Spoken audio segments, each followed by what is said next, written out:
Iran का कामिकाज़े drone बेहतर है या भारत का नागास्त्र या फिर भारत का अल्फा एस? आज इस कंपैरिजन को चलिए देखते हैं। ईरान का कामिकाज़े ड्रोन महज 15 लाख से 25 लाख रुपए में तैयार हो जाता है और इसकी रेंज 1000 किलोमीटर से 2000 किलोमीटर तक की है। इसकी सबसे बड़ी खासियत यह है कि ये लो एटीट्यूड पर उड़ता है, जिससे कि रडार इसको पकड़ नहीं पाती। दूसरा, ये बहुत बड़ी संख्या में एक साथ एक ही टारगेट पे जाके अटैक करते हैं, जिससे कि दुश्मन का डिफेंस सिस्टम कंफ्यूज हो जाता है और वो इसे डिटेक्ट नहीं कर पाता। मतलब ये सस्ता है और हजारों किलोमीटर दूर से इससे वार किया जा सकता है। भारत का नागास्त्र सिर्फ 10 लाख से 15 लाख रुपए में तैयार हो जाता है।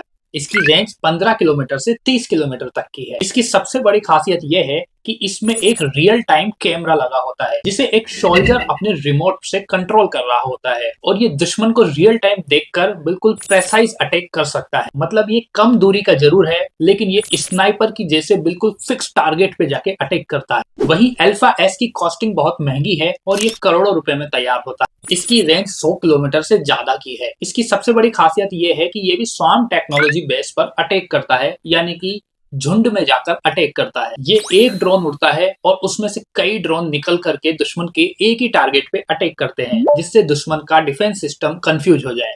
मतलब ये सिर्फ एक ड्रोन नहीं बल्कि कई ड्रोन्स की एक आर्मी है। ईरान अपनी क्वांटिटी में आगे है, लेकिन भारत अपनी क्वालिटी में आगे है, क्योंकि भारत का alpha S AI based technology पे आधारित है और ये आपस में कोऑर्डिनेशन करके एक टारगेट को डिस्ट्रॉय कर देते हैं, जिससे दुश्मन का डिफेंस सिस्टम भी कंफ्यूज हो सकता है।